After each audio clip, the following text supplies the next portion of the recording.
ನಮ್ಮನ್ನು ಯಾರಾದರೂ ಕಡೆಗಣಿಸ್ತಾ ಇದ್ದಾರೆ ಅನ್ನೋದು ನಮ್ಮ ಅರಿವಿಗೆ ಬಂದ ತಕ್ಷಣ ನಾವು ಅವ್ರಿಗೆ ಮನಸ್ಪೂರ್ವಕವಾಗಿ ಥ್ಯಾಂಕ್ಸ್ ಹೇಳಿಬಿಡಬೇಕು. ಯಾಕಂದರೆ ಮುಂದೊಂದು ದಿನ ನಾವು ಅವ್ರನ್ನ ಕಡೆಗಣಿಸೋದಕ್ಕೆ ಅವರೇ ಸುಲಭವಾಗಿ ದಾರಿ ಮಾಡಿಕೊಟ್ರು ಅಲ್ವಾ. ಆ ಮೂಲಕ ನಮ್ಮ ಅತಿಯಾದ ಅವಲಂಬನೆ, ಅನಾವಶ್ಯಕವಾಗಿ ನಾವು ಪ್ರೀತಿ ತೋರಿಸೋದು, ಅತಿಯಾದ ವಿಶ್ವಾಸ, ನಂಬಿಕೆ, ಈ ನಮ್ಮ ಸ್ವಭಾವನ ಕಡಿಮೆ ಮಾಡೋದಕ್ಕೂ ಎಲ್ಲದಕ್ಕಿಂತ ಇಂಪಾರ್ಟೆಂಟ್ ನಮ್ಮ ಅಮೂಲ್ಯವಾದ ಸಮಯನ ಉಳಿಸಿರ್ತಾರೆ ಅವರು. ಉಳಿಸೋದಕ್ಕೆ ದಾರಿ ಕೂಡ ಮಾಡಿಕೊಡ್ತಾರೆ. ಹಂಗಾಗಿ ನಾವು ಅವ್ರಿಗೆ ಮನಸ್ಪೂರ್ವಕವಾಗಿ ಥ್ಯಾಂಕ್ಸ್ ಹೇಳಬೇಕು. ಮತ್ತು ಅವ್ರನ್ನ ತಲೆಯಿಂದ ಮೊದಲು ತೆಗೆದಾಕ್ಬಿಡ್ಬೇಕು. ಮುಂದೊಂದು ದಿನ ಅವ್ರು ಕೇಳ್ಬೋದು, ನೀನು ಮೊದಲಿನ ಥರ ಇಲ್ಲ, ನೀನು ತುಂಬ ಬದಲಾಗಿದ್ಯಾ ಅಂತ. ಅದಕ್ಕೆ ಸಿಲ್ಲಿಯಾಗಿ ರೀಸನ್ ಹೇಳೋಕ್ಕೂ ಹೋಗಬೇಡಿ, ಕೇಳೋಕ್ಕೂ ಹೋಗಬೇಡಿ. ಯಾಕಂದರೆ ಅವ್ರ ಹತ್ರ ಆಲ್ರೆಡಿ ಉತ್ತರ ಇರುತ್ತೆ.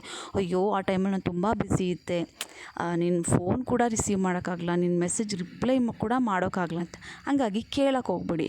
ಅದು ನಿಜವಾಗ್ಲೂ ಒಂದು ಒಳ್ಳೆಯ ಸಕಾರಣ ಆಗಿದ್ದರೆ ಆ ಸ್ನೇಹ ಕೊನೆವರೆಗೂ ಉಳಿಯುತ್ತೆ, ಇಲ್ಲ ಅಲ್ಲಿಗೆ ಕೊನೆಗಾಣುತ್ತೆ. ಹಾಗಾಗಿ ಜನಗಳನ್ನು ಮೆಚ್ಚಿಸೋದು ತುಂಬ ವ್ಯರ್ಥ. ಜನಾರ್ದನನ ಮೆಚ್ಚಿಸೋದು ಯಾವತ್ತೂ ವ್ಯರ್ಥ ಆಗಲ್ಲ. ಹಾಗಾಗಿ ಎಲ್ರಿಗೂ ಒಳ್ಳೆಯವರಾಗಿರಬೇಕು ಅನ್ನೋ ಅವಶ್ಯಕತೆ ಇಲ್ಲ.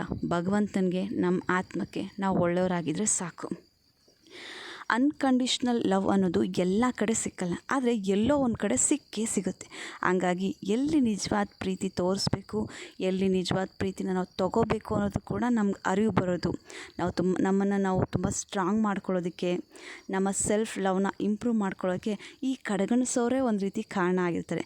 ಹಂಗಾಗಿ ತಲೆ ಕೆಡಿಸ್ಕೊಳ್ದೇ ಕಡೆಗಣಿಸೋರನ್ನ ನೀವು ತಲೆಯಿಂದ ತೆಗೆದಾಕ್ಬಿಟ್ಟು ಖುಷಿಯಾಗಿರೋದು ಕಲಿಬೇಕು. Be strong, be independent, love your self.